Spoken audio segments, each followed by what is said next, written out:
Good morning student. Good morning sir. आज हम लोग 25 दिसंबर 2021 क्रिसमस डे का हार्दिक अभिनंदन सभी को। देखिए, आज हम लोग 10th क्लास का पहला चैप्टर प्रकाश का परिवर्तन पढ़ने जा रहे हैं। तो सबसे पहले समझेंगे कि प्रकाश होता क्या है। ठीक, प्रकाश होता क्या है। देखिए, अगर मेरी दो आंखें हैं, अगर प्रकाश नहीं है तो हम अपनी आंखों से किसी वस्तु को नहीं देख सकते हैं जब तक प्रकाश ना हो। अब प्रकाश हो और आंखें भी हो तो हम वस्तु कैसे देखेंगे? जब तक वो परावर्तित यानी परावर्तन उसका ना हो तो हम नहीं देख सकते हैं। इसलिए हम समझने की कोशिश करेंगे। देखिए, ये प्रकाश, ठीक, प्रकाश को इंग्लिश में बोलते हैं लाइट, ठीक, और ये प्रकाशीय भी होता है लेकिन वो इंटर में पढ़ना है। अब जितने इसका प्रकार होता है पहले जानेंगे, उसके बाद क्या करेंगे, प्रकाश के परिवर्तन को जानेंगे। ठीक, तो हम जानते हैं। देखिए, प्रकाश में होता है सबसे पहले समतल होता है, समतल दर्पण, प्लेन मिरर कहते हैं इसको। ठीक, समतल दर्पण कहते हैं। ठीक, इसको प्लेन मिरर। दूसरा होता है गोलीय, पता है, गोलीय। ठीक, ऐसा ही ना होता है, गोलीय दर्पण। एक तीसरा क्या होता है, इसका दो प्रकार होता है, कंकर और तल दर्पण। ठीक, यहाँ पे कौन होता है, उत्तल दर्पण। ठीक, हो गया। समतल दर्पण, इसको इंग्लिश में बोलते हैं प्लेन मिरर। क्या बोलते हैं? Plane mirror. ठीक, इसको क्या बोलते हैं? कॉनकेव। इसको बोलते हैं कॉन्वेक्स। हम लोग हिंदी जानने की ज्यादा कोशिश करेंगे, बिहार बोर्ड का क्लास है। ठीक, ऐसे कोई भी बोर्ड का आदमी पढ़ सकता है। ठीक है, तो ये इतना जानने की कोशिश करेंगे, तो नोट करना है तो कर लीजिए। अब देखिए क्या होता है कि एक होता है परावर्तन, एक होता है अपवर्तन। तो सबसे पहले हम लोग परावर्तन के बारे में जानेंगे। ठीक है, परावर्तन होता ही क्या है। हमने पहले बोला था कि प्रकाश हो जाए और हमारी आंखें भी है, तो जब तक परावर्तन नहीं होगा हम किसी वस्तु को देख नहीं सकते हैं। ठीक, तो देखिए कैसे परावर्तन होता है, हमने देखेंगे। अब फोटो देखिए, ये है एक समतल दर्पण, प्लेन मिरर। ठीक, यहाँ से कोई किरण यहाँ पे आया, ठीक, समझ आ रहा है, और ये फिर यहाँ से जाकर यहाँ परावर्तित हो गया। इसी को देख लीजिए कि ये सूर्य भगवान है, जो सूर्य भगवान यहाँ पे प्रकाश आया और यहाँ से टकरा कर जाना, इसी को क्या कहते हैं? प्रकाश का परावर्तन। ठीक, यानी प्रकाश का हुआ, माध्यम चेंज हो गया, तो इसको बोलते हैं आपतित किरण। क्या बोलते हैं? आपतित किरण। इसको यहाँ लिख देते हैं किरण। ठीक, इसको क्या बोलते हैं? परावर्तित किरण। ठीक, इसको क्या बोलते हैं? इसको क्या बोलते हैं? अभिलंब। ठीक, इसको कौन कौन बोलते हैं? आपतन कोण। इसको क्या बोलते हैं?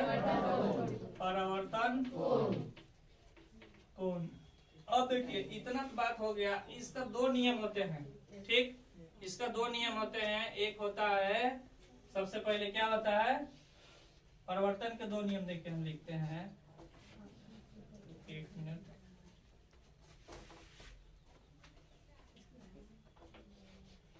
परावर्तन के कितने नियम हैं? दो। परिवर्तन के दो नियम होते हैं। ठीक, ये बहुत इंपॉर्टेंट है। परिवर्तन के दो नियम बहुत इंपॉर्टेंट है। अभी इस बिहार बोर्ड में हमेशा पूछा जाता है इस क्वेश्चन को। ठीक, परिवर्तन के कितने नियम होते हैं? पहला नियम क्या है? आपतित किरण, परावर्तित किरण, अभिलंब एक ही सतह पर होता है। क्या पहला नियम? आपतन कोण, परावर्तन कोण तथा आपतन बिंदु पर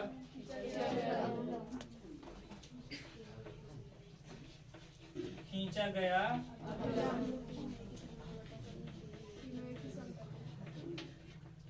अभिलंब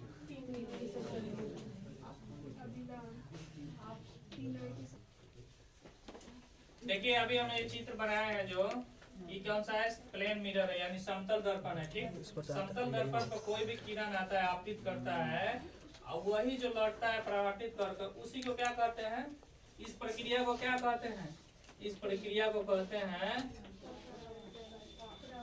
परावर्तन। क्या कहते हैं, परावर्तन। देखिए सूर्य के जो प्रकाश है किसी वस्तु पर पड़ता है, ठीक, किसी वस्तु पर पड़ने के बाद जब हमारी आंखों तक पहुंचता है तब आंखों में हमारा इमेज बनता है, वही इमेज क्या होता है, उस वस्तु को देख पाते हैं। यही है प्रकाश का परिवर्तन। इसका दो नियम लिखे हैं, देखिए ध्यान से कि आपतित किरण, परावर्तित किरण, अभिलंब एक ही तल पर होते हैं। ये तल है, ये क्या है मिरर, ये तल है, ये एक ही तल पर। देखिए ये किरण, अभिलंब और ये क्या है, ये सब एक ही तल पर है। पहला नियम समझ में आ गया, चित्र बनाने आ गया तो ये लिखने आ गया। ठीक, दूसरा नियम है कि आपतन कोण और परावर्तन कोण आपस में बराबर होता है। ये जो कोण है ये जो कोण एंगल इसके बराबर होता है। यानी हम कह सकते हैं यहाँ पे कह सकते हैं कि I इक्वल R, ये हमेशा क्या होता है, बराबर होता है। तो ये दूसरा नियम इतना शॉर्ट है कि I इक्वल R यानी आपतन कोण परावर्तन कोण के बराबर होता है।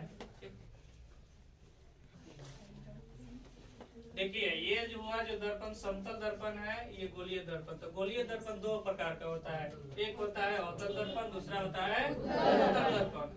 अब देखेंगे हम समतल दर्पण। तो अभी हम कुछ देर पहले चित्र में समझाए थे कि समतल क्या होता है, ये ऐसे होता है। ठीक, यानी ये प्लेन मिरर होता है, सीधा रहता है, इसमें कोई दिक्कत। ये हम लोग क्या करते हैं, अपना सौंदर्य मतलब सजावट के लिए इस दर्पण का प्रयोग करते हैं। सभी लोग अपने घर में रोज प्रयोग करता है कि नहीं करता है, सभी लोग इस दर्पण का प्रयोग करता है। लेकिन अब आते हैं अवतल दर्पण। तो अवतल दर्पण कैसा होता है, ये ऐसा होता है, पता है, ये ऐसा दर्पण होता है। ठीक है, उत्तल दर्पण कैसा होता है, ऐसा होता है। ठीक, यानी अवतल दर्पण उसे कहते हैं कि क्या होता है, बीच में पतला और किनारे पे मोटा होता है, उसे अवतल दर्पण कहते हैं।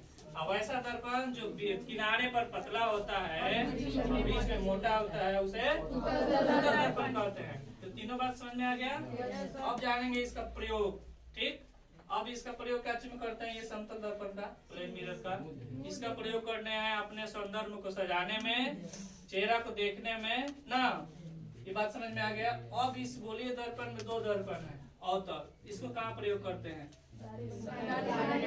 देखिए जो अथी होता है सैलून दुकान, उसमें इसका सबसे ज्यादा प्रयोग होता है, क्योंकि इसमें चेहरा बड़ा दिखाई देता है। इसलिए क्या करते हैं, नाई इस दर्पण का प्रयोग करके आदमी के क्या करते हैं, शेविंग करते हैं, केस काटते हैं इस दर्पण को लगाकर। ठीक, और उत्तल दर्पण का प्रयोग हमेशा काची में होता है, गाड़ी के साइड में यानी दूर की वस्तु देखने में होता है। और इतना ही नहीं, और आगे हम लोग पढ़ेंगे।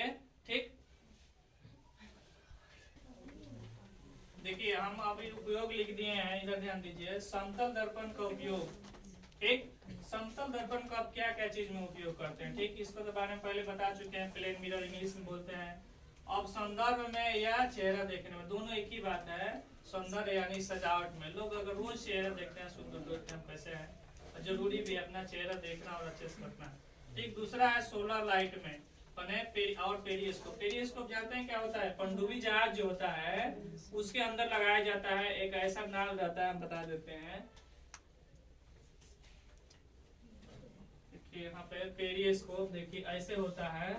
ठीक, अब यहाँ से फिर ऐसे होता है, ठीक है, फिर ऐसे होता है। ठीक, यहाँ पे एक दर्पण लगा होता है, दर्पण, यहाँ पे ऐसा दर्पण है, ये समतल दर्पण। यहाँ से पनडुब्बी में से देखा जाता है तो ऊपर कौन सा जहाज आ रही है दिखाई देता है, यही पेरिस्कोप है। इसको क्या कहेंगे, पेरिस्कोप। ठीक है, ये दिखाई दे रहा है पेरिस्कोप, पेरिस्कोप। ठीक, दिखाई दिखाई दे रहा है ना। अब देखिए दूसरा है सोलर लाइट में, ठीक, ये तो बता चुके। अब आते हैं उत्तल दर्पण का प्रयोग। ठीक, उत्तल दर्पण को वाहनों की साइड मिरर में, जब भी हम वाहन चलाते हैं, वाहन तो जैसे मोटरसाइकिल चलाते हैं तो उसके साइड मिरर इधर रहता है, इधर रहता है, तो उसको क्या जरूरी है लगाने का? इसलिए यही जरूरी है कि पीछे से जो भी वाहन आ रहा है हमें साफ साफ दिखाई दे दे और हम अपने सुरक्षित स्थान से रोड से चले। ठीक, बस समझ में आ गया। अब आते हैं अवतल दर्पण में। अवतल दर्पण का होता है दाढ़ी बनाने में। कुछ देर पहले हमने बताया था कि नाई जो है अपने दुकान में बड़ा सा एक दर्पण लगाते हैं। उसमें क्या होता है कि दाढ़ी छोटे छोटे होता है ना, उसमें बड़ा दिखाई देता है, वो आसानी से बना पाते हैं और कटने का डर नहीं रहता है। ठीक, अब आते हैं सूर्य की प्रकाश को केंद्रित करने में। देखिए एक सोलर कुकर होता है, आजकल बिना लाइट ही क्या चूल्हा का गैस का खाना बन सकता है, इसी को कहते हैं सोलर प्रकाश को केंद्रित करने में आता है। एक सोलर कुकर होता है, इस सूर्य के प्रकाश को क्या करता है, एकत्रित कर उसको गर्म में कर उसमें एक पैक कीजिए, जैसे कुकर में बनाते हैं, खाना बन जाता है। ठीक, दूसरा आता है सौर भट्टियों में, और तीसरा है वाहन की हेडलाइट में। जो वाहन की हेडलाइट होता है ना सामने वाला, जो रात में अंधेरे में हम लोग जलाते हैं, लेकिन आजकल क्या है, आपको गाड़ी जो भी आ रही है उसको हमेशा के लिए डायरेक्ट कर दिया गया है। जो 2 चक्के की गाड़ी है, तो सुप्रीम कोर्ट ने क्या किया, उसको अलाउ कर दिया कि हमेशा जलते रहेगा, पता चले गाड़ी आ रही है सामने से। बस आज इतने, डेट्स ऑल, फिर अगले क्लास में मिलते हैं। Thank you.